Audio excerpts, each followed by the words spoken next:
मेरे प्रिय बच्चे, ये दिव्य संदेश तुम्हारी आत्मा को झकझोर कर रख देगा। इसे तभी सुनो जब तुम अपना जीवन बदलना चाहते हो, क्योंकि ये तुम्हारे जीवन को पूरी तरह से बदल कर रख देगा। ये तुम्हारी कायरता को समाप्त कर देगा। ये तुम्हारे भीतर के भय को दूर कर देगा। ये दिव्यता से भरा हुआ संदेश तुम्हारे लिए आया है।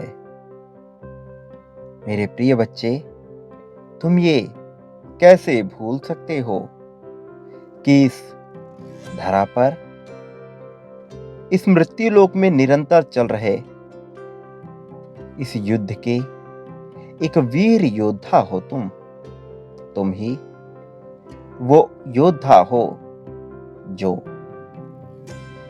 सब कुछ सहते हुए भी विजय को प्राप्त करेगा। यहां पर हर व्यक्ति के लिए महायुद्ध रचा गया है।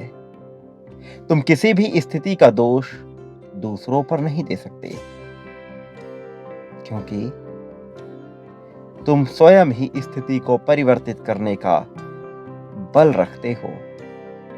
तुम ही वो वीर योद्धा हो। तुम जहां जिस परिस्थिति में हो, उसी परिस्थिति में लड़ते हुए तुम्हें विजय हासिल करना है, और यही तुम्हारा कर्तव्य भी है। अध्यात्म मनुष्य को कर्तव्य विहीन हो जाना कभी भी नहीं सिखाता है। ईश्वर ने तुम्हें जिस परिस्थिति में भेजा है, उसे स्वीकार करते हुए हर विपत्ति को, हर हार को हरा देना ही तुम्हारा कर्तव्य है। मेरे प्रिय, मेरे साथ ऐसा क्यों हो रहा है? दुर्भाग्य मेरा पीछा क्यों नहीं छोड़ता? या फिर मेरे जीवन में आखिर इतने संकट क्यों है? ये सब कायरता से भरे हुए वाक्य हैं, जो बोलना, यहां तक कि जिसका विचार करना भी तुम्हें शोभा नहीं देता। तुम्हारे पास जो विवेक है, तुम्हारी जो भुजाएं हैं और जो तुम्हारी आंखें हैं, उन्हें ईश्वर का निर्देश प्राप्त होता रहता है, और यही तुम्हारे लिए पर्याप्त है।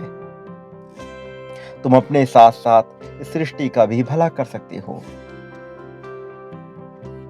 जिस प्रकार से सूर्य इस संपूर्ण सृष्टि को प्रकाश देता है, उसी प्रकार से तुम भी सबको प्रकाशित कर सकते हो। लेकिन क्या कभी सूर्य यह प्रश्न करता है कि जलती अग्नि का श्रृंगार मेरे ही भाग्य में क्यों आया? स्वर्ण हो, लोहा हो या मिट्टी हो, अग्नि में तपे बिना कोई भी स्वरूप धारण नहीं कर सकता, ना ही कोई मूल्य को प्राप्त कर सकता है। तो यदि तुम्हारे जीवन में संघर्ष की अग्नि प्रज्वलित हो रही है, तो तुम बेवजह के प्रश्न क्यों कर रहे हो?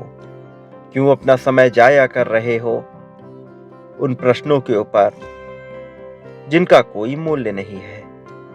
वास्तविकता में तुम क्या बदल सकते हो, तुम्हें इसका विचार करना चाहिए। शिक्षा प्राप्त कर रहे प्रत्येक विद्यार्थी का धर्म है विद्या को ही ईश्वर मानते हुए अपना सर्वश्रेष्ठ प्रदर्शन देना, और अपने पे आश्रित लोगों का पालन करना ही एक सच्चे सामाजिक व्यक्ति का वास्तविक धर्म है।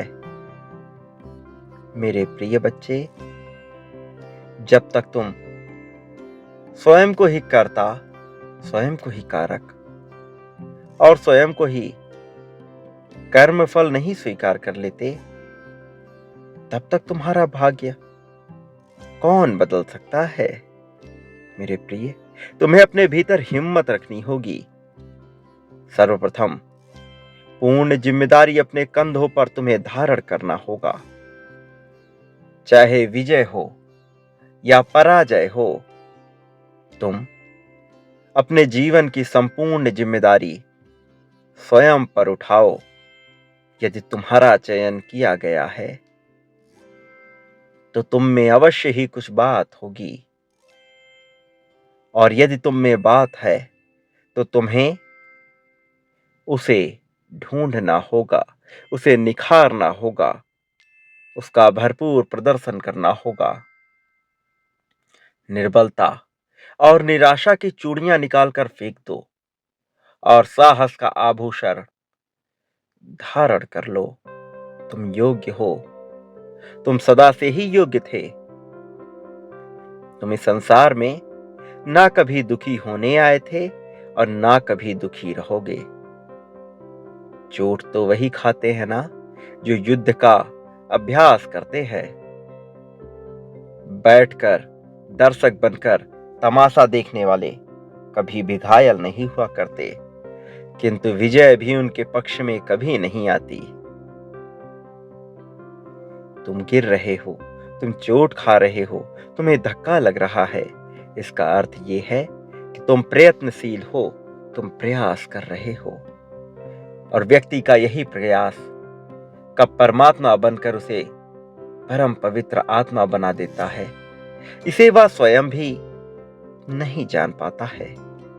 मेरे प्रिय बच्चे, तुमने संघर्षों की एक श्रृंखला देखी है अपने जीवन में। ऐसे ऐसे संघर्षों से तुम्हारा सामना हुआ है जिन संघर्षों के बाद एक सामान्य मनुष्य टूटकर बिखर जाता है, किंतु तुम फिर भी डटे रहे। तुमने हार नहीं मानी, चाहे परिस्थिति कैसी भी रही हो। तुमने झुकना स्वीकार नहीं किया। परिस्थितियों के चलते भले ही तुम भौतिक रूप से कहीं पर भी झुकने को तैयार क्यों न हो गए, किंतु तुम्हारे भीतर वो आग जलती रही, तुम्हारे भीतर एक ज्वाला धधकती रही। तुम हमेशा से ही आगे बढ़ने को तत्पर रहे हो। तुम्हारा मन इस संसार में बहुत सी गतिविधियों में उलझा रहा, फिर भी तुम्हारी आत्मा कहीं ना कहीं तुम्हें ये चोट देती रही कि तुम कुछ तो अनुचित कर रहे हो, कि तुम कहीं तो सही मार्ग पर नहीं जा रहे हो। बहते पानी के जैसे तुम्हारा जीवन चलते रहना चाहिए। फिर भी यदि तुम्हें कहीं ठहराव महसूस होता है तो तुम ये समझ पाते हो कि तुम्हारे जीवन में कुछ ऐसा है जो उचित नहीं जा रहा। मेरे प्रिय, चाहे परिस्थिति अच्छी हो या बुरी, सदैव नदी के जल के समान बहते रहो, क्योंकि यदि तुम जीवन रूपी धारा के विपरीत जाने का प्रयत्न करोगे तो अंततः कहीं पहुंच तो नहीं पाओगे, बल्कि तुम्हें दुखों का बहुत ज्यादा सामना भी करना पड़ेगा। दुख रूपी लहरों की चोट तुम्हें घायल कर देगी, लेकिन यदि तुम इस दुनिया को जीतना चाहते हो, इस दुनिया में विजय को हासिल करना चाहते हो, तो तुम्हें इस जीवन रूपी धारा के साथ बहना होगा। तुम्हें अपने मस्ती में रहते हुए अपने कर्तव्यों का पालन करना होगा। इस दुनिया में क्या सही है, क्या गलत है, इसका ज्यादा विचार ना किया करो, बल्कि अपने विवेक का इस्तेमाल करो। तुम्हें स्वतः ही ज्ञान हो जाएगा क्या उचित है, क्या अनुचित है। किसी दूसरे को दोषारोपण ना करो। कोई क्या कर रहा है, कोई क्या नहीं कर रहा है, किसे क्या करना चाहिए, किसे क्या नहीं करना चाहिए, इन बातों में अपना समय जाया ना करो। जो जैसा भी कर रहा है वो अपने विवेक के अनुसार कर रहा है। तुम अपने विवेक का इस्तेमाल करो, अपनी बुद्धि का इस्तेमाल करो और अपने सामर्थ्य और बल को पहचान कर उसी दिशा में आगे बढ़ते रहो। यदि तुमने सही दिशा का चयन कर लिया तो मैं तुम्हें इतना आगे लेकर जाऊंगा कि तुम उसकी कल्पना भी नहीं कर सकते। जीत ना केवल तुम्हारी झोली में आकर गिर जाएगी, बल्कि तुम्हें इतना मिलेगा कि तुम उसे संभाल नहीं पाओगे। तुम बांटते बांटते थक जाओगे, किंतु तुम्हारा यश, तुम्हारा धन तुम्हारी समृद्धि और प्रेम कभी समाप्त नहीं होगा। तुम्हें दूसरों से भी बेइंतहा प्रेम मिलेगा, इतना कि तुम्हारा मन भी उससे भर जाएगा। मेरे प्रिय बच्चे, तुम इस संसार में विजय प्राप्त करने ही आए हो। विजय तिलक तुम्हारे माथे पर ही सजेगा। विजय मुकुट तुम अवश्य ही धारण करोगे। जीत की माला को अपने गले में पहनकर तुम अपना नाम रोशन करते रहोगे। तुम्हारे यश का गुणगान हर जगह होगा। लेकिन तुम कभी भी भयभीत ना होना, कभी भी डरना नहीं। ये मत सोचना कि तुम कभी अकेले हो, क्योंकि मेरा आशीर्वाद सदैव तुम्हारे साथ है। सदा सुखी रहो, तुम्हारा कल्याण हो। मेरे प्रिय बच्चे, तुम्हारी प्रगति होगी।